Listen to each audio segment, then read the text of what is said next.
That is, until now, when another pastor at the exact same church, Wayne Sapp, carried out the burning of a Quran during a service.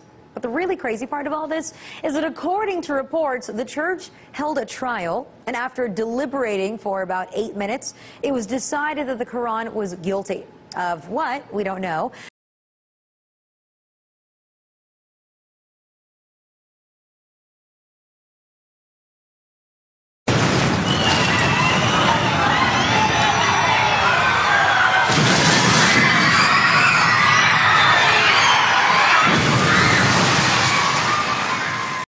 But then it was sentenced to death.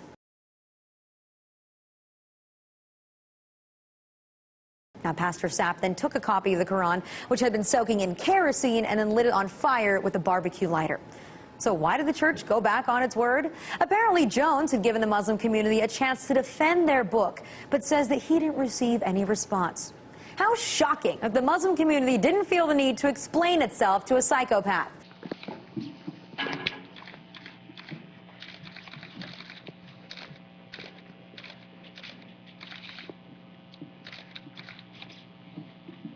But let's not forget that there actually was quite a response to Pastor Jones the first time around. How about the initial outcry from Muslims when they learned that their holy book would be desecrated? People took to the streets, burning the American flag, calling out the U.S. for its obvious display of Islamophobia. Now, to me, this just looks like Pastor Jones and his church were desperately searching for an excuse to burn that Quran after all. And performing a fake trial would be their way of defending those actions. Anything to draw attention to their hateful worldview.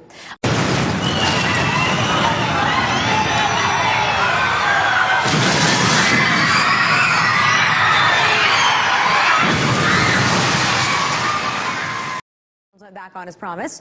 He and his buddy, Pastor Wayne Sapp, are back in full force, spreading Islamophobia and destroying the Quran.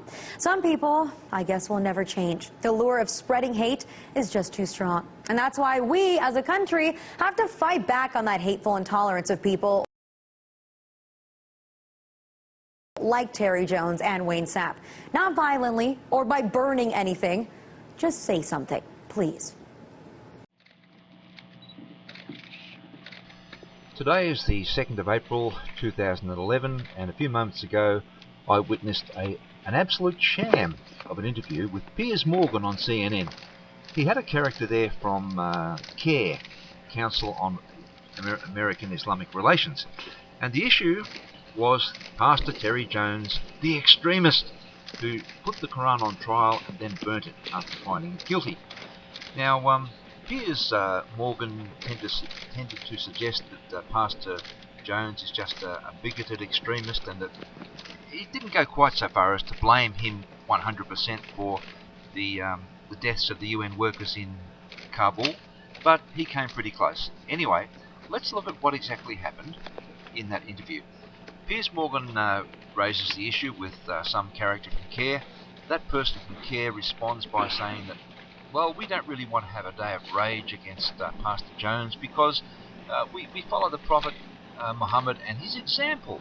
And his example was, for example, a story that is well known in Islamic circles. He said when the Prophet Muhammad went to the city of Taif, he was mistreated, he was stoned, he was hurt badly, and he managed to only just escape with his life. Now, at that time, supposedly, an angel came to see Muhammad and offered him the choice of getting the city destroyed. And Muhammad then allegedly said, "Oh no, we don't know what their descendants are going to be like. They might be different."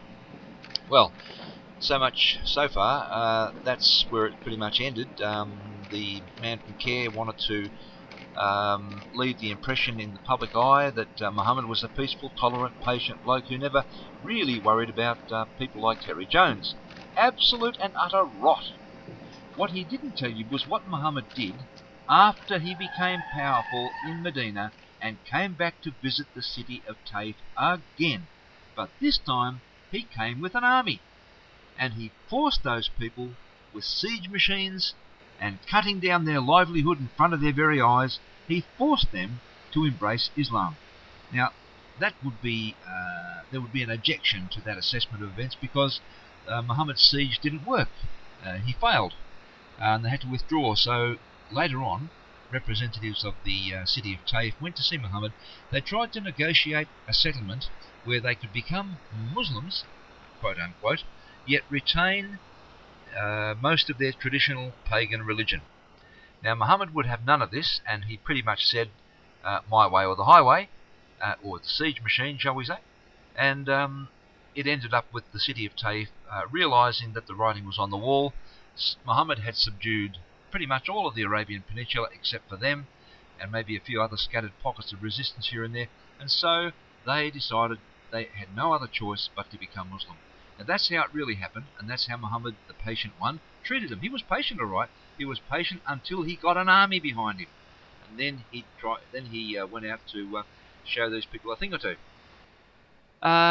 So if you have any doubts about that bit of history, go and look up the Siege of Taif and read exactly what happened. It will be quite a revelation, and also you'll actually have some balance in your mind.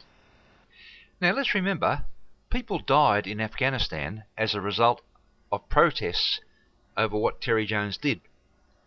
Now the tendency in progressive circles is to blame the messenger rather than what the messenger was talking about. In other words, they are going to blame Terry Jones for the fact that a raging mob of fanatical, bigoted Muslims in Kabul attacked the nearest white person or Christian in their mind and killed them, cutting off the heads of a number. Terry Jones will be blamed for that. How about this? We blame those people who did the crime. How about we blame the religion which those people follow, which caused them to have that reaction? That'd be a novel idea, wouldn't it? Oh yeah. Well, I think it's about time that we sharpened up our wits and started looking at what's really going on. Instead of seeing Islam as the peaceful, patient, tolerant religion of progressive mythology, how about we see the real Islam of the raging mob? End of blog entry.